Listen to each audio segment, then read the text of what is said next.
All right. So this is going to be Chapter 5, Assessment and Career Planning. And the outcomes here to define formal and informal assessment. This is something you will need to be able to do on the CPCE. State and define the ethical responsibilities counselors have when using assessments. List the titles of at least 3 assessment tools and determine which, if any, assessments should be given in a case study. All right. So in our introduction to this chapter, Um, we're kind of given this information about assessment, and that is the use of any formal or informal technique to collect data about a client. It is a tool of the trait and factor approach, and that had its beginnings with the 3-step career choice process introduced by Frank Parsons. You may remember that from chapter 1. All right, guidelines for using assessment. Is to remember that this is just one piece of data. I always say that to people, just one piece of data in a much larger picture. So just know that any assessment you take, it's only going to give you one piece of the puzzle, and it really should not be conclusive. In other words, some people may feel that the results they get are confirmatory, and yes, this is a career path that seems right for me. But we also don't want to go down the road of like, oh, one assessment can predict everything. And that's really an unhealthy way to look at assessment. All right, assessment and the career counseling process, they give you these steps, but one is that you may use an assessment to measure career maturity, career beliefs, or decision-making style. Then step 2, using inventories to measure interests, abilities, skills, work values, or personality types. So those are all kind of different pieces that you might bring together to the assessment process. You would then score the report and determine, whether or not the assessment was useful for the client. Step 5, inventories of work-related values may be used to reduce number of options. Yeah, I guess that's true. Although I like to look at work values in terms of helping clients think about work-life balance, think about prioritizing, think about how their career will fit in with other aspects of their lives. And step 6, tests that predict success in college or measure achievement specific subject matter can also be used. However, we have found over the years that GPA tends to be a better predictor than standardized test scores. Instruments that measure work skills or personality type could also be used. But before you give any assessment to a client, you want to ask yourself, what is the purpose of this? Why am I using this assessment?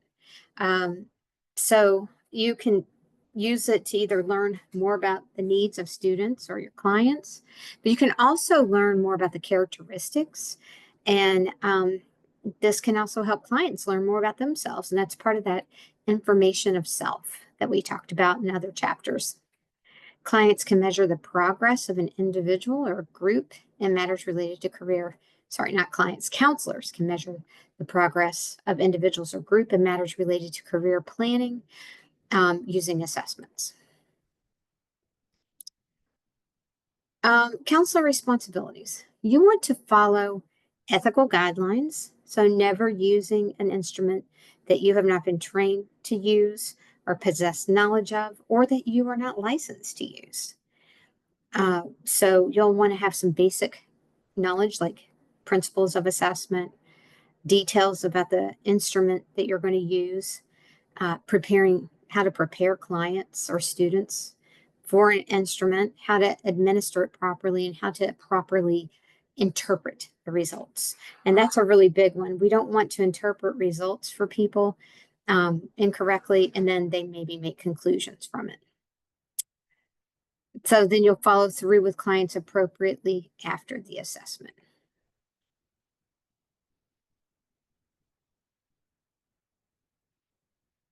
The client's rights and assessment, you want to think about being respectful, explaining the assessment, making sure that the client is okay taking the assessment, making sure the client really understands the results of the assessment.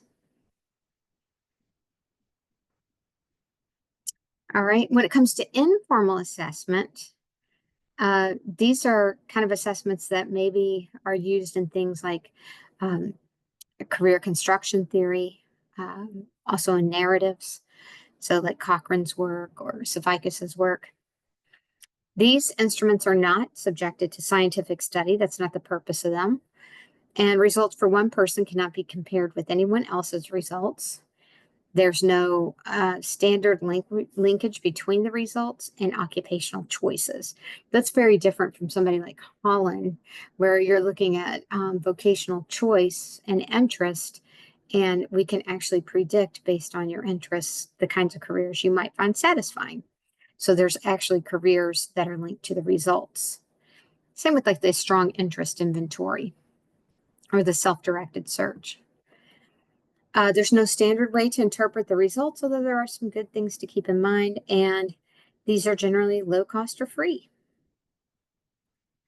Informal assessments can include everything from checklists to games to career fantasies, forced choice activities, card sorts. I have a picture of a card sort here on the page with different values, and structured interviews, which we'll be doing some of each of these in class.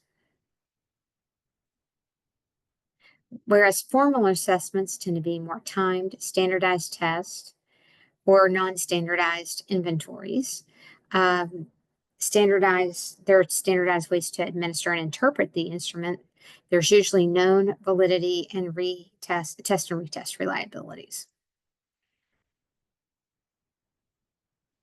Characteristics of formal assessment: they should be fair, related to diversity. However, not all tests are inclusive. So thinking about the norm referenced populations that were included when the test was norm referenced. And there are measures usually of comparison when it's a formal assessment, so we can know what's either normative or what a certain set of scores generally means in comparison to those other scores that are outside of maybe a general standardized area. Some common interest inventories: the career assessment inventory, the career occupational preference survey, Career Quest, and then the CDMS, or the Career Decision Making Survey. Other interest inventories: the Interest Explorer, Jackson Vocational, Cooter, very, very popular. In fact, now there's an entire system for Cooter that school districts buy. Self-directed search. Remember, that's coming from Dawn Super. And then we have the strong interest inventory. And the strong interest inventory is the one that I will try to have you do for this course. It is one of my favorite inventories. And then the UniAct, the unisex edition of the ACT interest inventory, and the vocational interest inventory. So these are all different types of interest inventories. All right, so some more common interest instruments to measure skills and ability. That would be the Campbell Interest and Skill Survey, or the CISS. Things like work keys are very popular, the ASVAB. Other inventories would be things like personality inventories. MBTI, very popular. There's some free ones that are also very interesting. Work importance profiler measures the importance of 6 work values. And then that same set of those 6 work values can also be found on other U.S. Bureau of Labor sites. And then Super's work values inventory. So there's some different types of inventories. So you want to prepare people for the assessment, administer the instruments properly, interpret them properly, follow through to assist students and clients to use results for action planning. Ways to administer, so you can either give people a print form, they could actually fill it out like pencil and paper, computer-based, or even internet. All right, and you have to always think about, though, is there some type of encryption so that if I give something on the internet, people aren't going to be able to see or have access to my client's assessments? Advantage of internet delivery, of course, is that clients can take assessments from anywhere 24/7 and they can get immediate feedback. But it's going to be very standardized and it's not necessarily going to be customized for the individual, but it will have their specific results. And then they can share that report with others electronically if they want to. When we're thinking about assessment, raw scores, those are what's going to provide a tally of responses. They're simply the actual score before any interpretation or scaling. Percentile scores compare the scores of one person with those of a selected norm group. So maybe it's by age, maybe it's by gender. Stanines, a way to divide percentiles into 9 ranges, sorry. That kind of weird. And then standard score, a way to indicate how far an individual score is from the middle. Band of confidence is a range within which an individual score falls. So again, determine the purpose, consider characteristics of those to be assessed, determine if norm groups exist on that instrument for the characteristics of your clients, and investigate the reliability and validity of the instrument. Read critical reviews and talk to other professionals. Acquire a sample copy if you can of any inventory you're going to give. Take it yourself and then read the publisher's materials. Can you interpret? You want to do all of that before you ever give anything to anyone. So before you administer any kind of scale or inventory, take it yourself.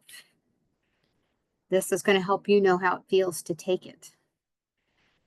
Administer instrument to a few individuals. You want to practice interpreting the results. And then determine the costs and options. Some are more expensive than others. If you're giving out the strong, you have to have a license for that. So that's going to add to the expense.